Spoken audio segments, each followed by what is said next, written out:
Yo, what's up, everybody? This is Ori from Brutally Honest, and we're gonna talk about I'm gonna talk about various living situations, like mobile living situations today. We've been living in this van that you see here. We're 4 people living in a van. It's me and my wife and our twin 1-year-old babies who are just learning to walk now. And we've been feeling that the van is getting a little bit cramped for our lifestyle right now. And like, honestly, we chose this van at the beginning. Like, what was the most important thing for me was that I wanted to buy the smallest van possible, so that on the one hand we could cook in and sleep in and have enough room to actually comfortably live on the one hand, but on the other hand that we wouldn't be limited at all in terms of like our ability to travel and park in various places. So that includes like being in the city, that includes parking on beaches, that includes like shopping in various places, whether it's like in a mall, which obviously has big parking lots and there's plenty of space, so the size of the van isn't a big deal, but also just like inner city shopping, whether it's at like cool like little boutique stores or something like that. So honestly, like the most important thing that I was looking for was that a van that was going to be full featured and like fully self-enclosed on the one hand, but on the other hand was going to be as small as possible. In the last couple of weeks and months, honestly, like the girls have been growing a bunch and they're getting super active and they want to walk around a lot and they want to be outside, and we've been feeling like this van is a little bit small. And a cool thing happened is that we met 2 other cool families who are living in full-size school buses. Those are 37 feet school buses, and just to give you a comparison, like our van is 20 feet end to end, so their buses are almost twice the size of our living situation on the one hand, and they're also significantly wider because this van is like 6 feet wide. Their buses are 7.5 feet wide on the inside, so 1.5 foot wider on the inside, which is a ton of added space. And like, honestly, like I knew RVs existed back in the day and there were big RVs. I knew there were like class A's, but that was something that I was super not interested in because like it's just driving a massive bus around. And like I said, I was super keen on being able to literally go anywhere. So I want to try to figure out if there's some type of good compromise that I can find between this tiny 20-foot van and a big gigantic 37-foot skoolies. So what I'm going to do is going to go and talk to them a little bit about their living situation, and see what they have to say about their life. So here I am. Here's my 2 friends from a Vita Vera school bus and the Hawking Adventure bus. This is actually a Vita Vera bus, which is Sam and Lori and their 3 awesome kids. So we're going to go inside and have a look and just talk about bus living situations. Hey everybody. What's up? Hey guys. Hello. Hey Lori. Hi. Hey Juliana. Hey guys. So first and foremost, like, I mean, I live in a van and I knew that vans and RVs existed, but there aren't school buses first of all in Israel, so it's kind of like an American thing, and I definitely had no idea that people actually lived in school buses. Why did you guys choose a school bus and not an RV? You first. Go ahead. Okay. So Kara, actually, my wife, is the one that kind of discovered the Skoolie. Just kind of researching. We were actually researching RVs at the time when we saw Skoolies. The 2 big things, I guess, for us were safety. So what we had learned about with school buses is that they haul children. They're built very safe, very tough compared to a lot of RVs. Aren't near as safe to drive. So that was a big thing with us. We thought if we're going to be driving around the country and going to some of the places we want to go to, we need to be in something safe. So that was a big thing.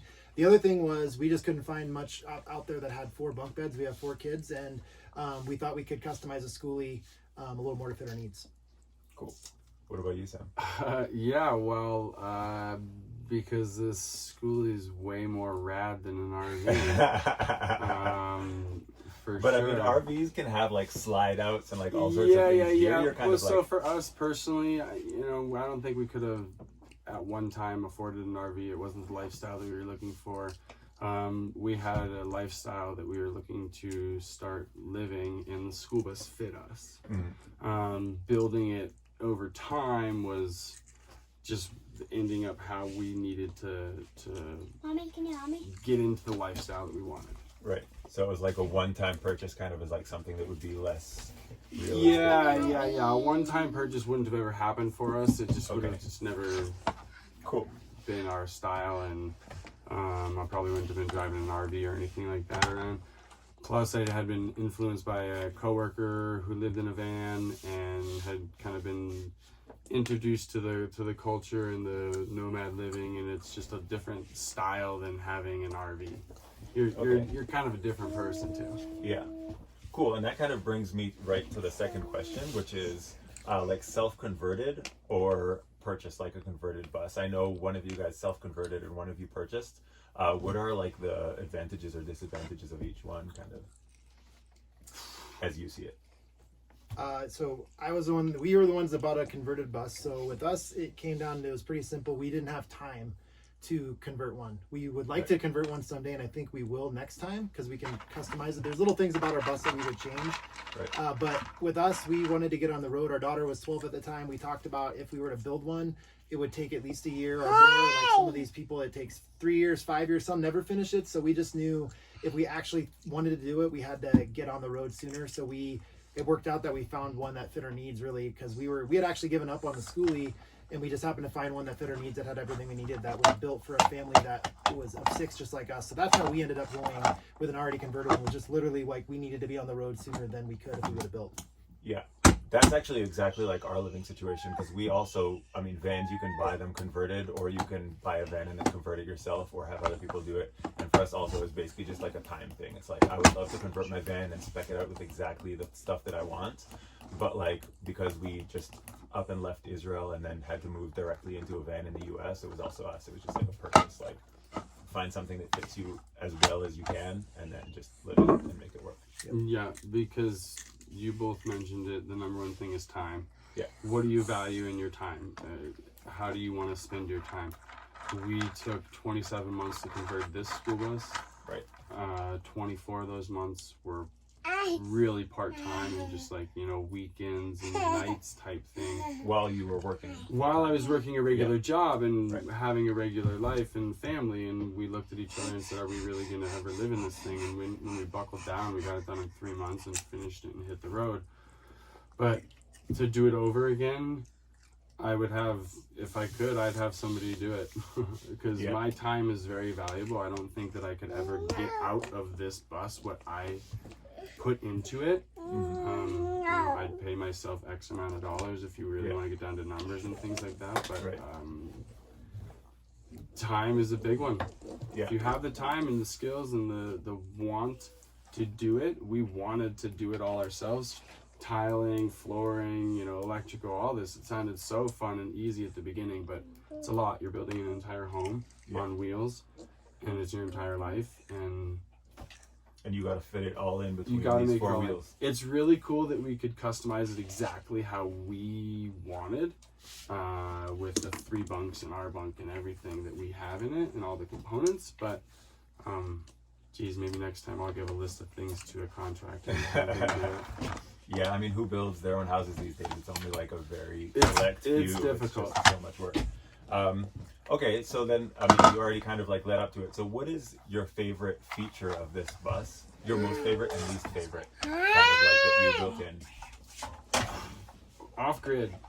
Off-grid. Call that one big feature, but with our solar and our water and all of our capabilities, we can be completely off-grid and away from any city life or hookups or anything for 7 to 10 or 14 days, sometimes if we want to, based off of water usage. Right. So that's my favorite feature for sure. Oh yeah, and that also kind of like connects back to our first discussion, which is like Skoolie versus RV. Most RVs come with like relatively small water tanks and little to no solar. They're basically just running off of generators. Right. So it's really cool that you guys just like loaded your bus, both of you guys loaded your buses up with solar and batteries and water, and you can just literally like stay wherever you want for a long time. Cool. So most favorite off-grid. Is there anything like least favorite kind of that you would care to mention? Least favorite thing? Oh, no, I mean, I can't really think of anything. He loves it. He loves this bus. All right, Jim, what about you? I love his bus too. This bus is bomb. And that's why we're interviewing here as well. Like, look at it.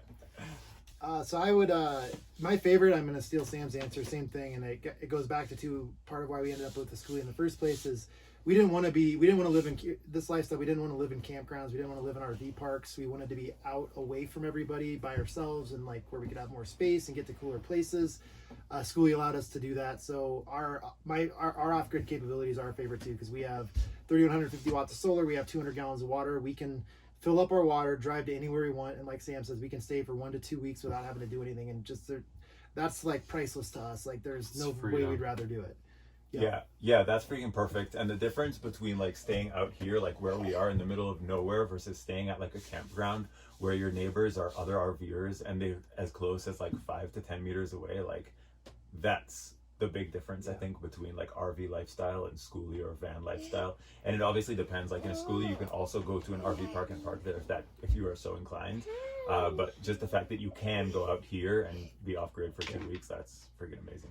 And it's free. Well, most of these places like this, you can stay at for free for 14 days. Where a campground, you're paying anywhere from 25 to $100 plus sometimes a night to stay, and it's like that adds up. And when you're doing it every single day of your life. So cool. Is there anything your least favorite in the bus that you can think of right now or mention? Yeah. So 2 things I'll bring up that are I don't know. It's hard. I don't really have a least favorite. I love the bus, but mechanically, right, they're a little different than a car. You don't just get in and drive it. There's more you got to pay attention to. We've had some issues that have cost us some money that were unfortunate. So we just be prepared that with a bus, you're probably going to have to do a little more maintenance on it.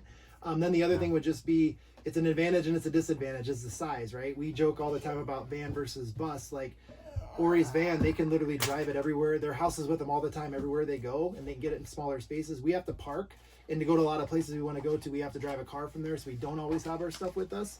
So that sometimes is bad, but then it's nice that we have a place big enough to fit our family comfortably. So I don't know if that makes sense, but it's like a give and take. Yeah, like it's a trade-off. Like that's like everything in this life kind of is like trade-offs. Yeah, I could say like taking out the trash or doing the dishes or dealing with some of the other waste. But black water.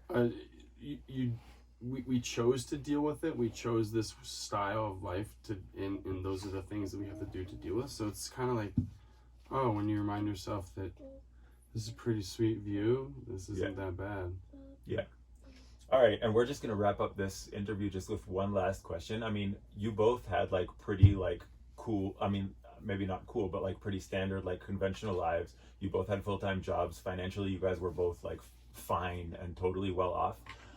What made you kind of want to stop all that and move into a bus? And how long, I mean, actually all 3 of us, like I was also working full-time, like back in Israel before we decided to do this mobile lifestyle. What made you want to do that, and how long do you plan to do this? Like, is this kind of like a temporary thing for like a month or 2, a year or 2 or 3, or do you see it more as like a complete lifestyle shift that you plan to do for the long term? And how long is that long term? That conventional life, that was the temporary stuff. Yeah. This is the permanent thing for us and our family. How long we'll be living in a school bus? As long as we want, until we find something else to do. But we're not going to be going back per se to the grid and the grind of the urban sprawl and the American dream. This is a lifestyle change for us and really a permanent situation. It's just whether it's in a bus or on a boat or in some small A-frame in the mountains or in a bungalow on the beach. Other countries, we're just going to continue living a nomadic lifestyle this way, I think, probably forever. Nice. What about you, Jim? So why did I do it in the first place? So one, we love to travel. So we were, we were always wanting to travel more with free time, and it was always, we weren't able to because we were tied down with jobs, with activities and stuff the kids were in. And then family with us was just the quality time with our family. Our kids were starting to grow up. They say time flies when you have kids, and it does. Sometimes you don't realize it right away. Like our daughter turned 12 and we were like, holy crap, we're the last 12 years ago. So with us, I really thought personally a lot and reflected a lot about, I always would say family's my most important thing, but then there was also a lot of times where I'd be missing a sports game, or I'd be missing family time to go to a work dinner or whatever. So it's like I'd say family was most important, but I wasn't necessarily acting that way. And when we made this decision, we said we're going to really dedicate our time, as much quality time as we can, to our kids while we still have them with us, while we can still do these cool adventures and create these memories. And we were on the same page with that, which made the decision easy. I mean, taking the actual step was still really hard. We still had to do it. Once we did it, and we haven't looked back, and it's been great. And to Sam answered the same thing. I can't imagine going back to the old lifestyle, at least not in the way it was. I'm not going to have a big house again. I'm not going to have a fancy car and be involved in all these different things and trying to keep up with the Joneses. I'm going to live simple. We're going to have a small house. We're going to have, we want to be able to continue to do this, right? So we want to continue this lifestyle as long as we can, as long as it makes sense. So Cool. Yeah. Awesome. That's super cool, guys. And like, honestly, like we've been caravanning with you kind of for on and off for, I think really mostly on for the past like 2-3 weeks, I would say.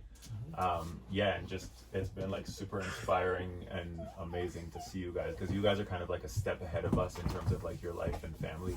We got these two like 1-year-old toddlers, and you guys got like, I mean, Sam, yours are like kind of 1 step ahead of us, and Jim, you guys are like 2 steps ahead of us in terms of like age and like progress. So yeah, it's been super inspiring, and just seeing you guys like living this lifestyle and like just killing it has been really, really fun. we try to tell these guys we had it easy compared to them. They're doing 2 at once. 2 at once is just not. Twins is It's crazy. just different. Yeah. Just Yeah. different. It's awesome.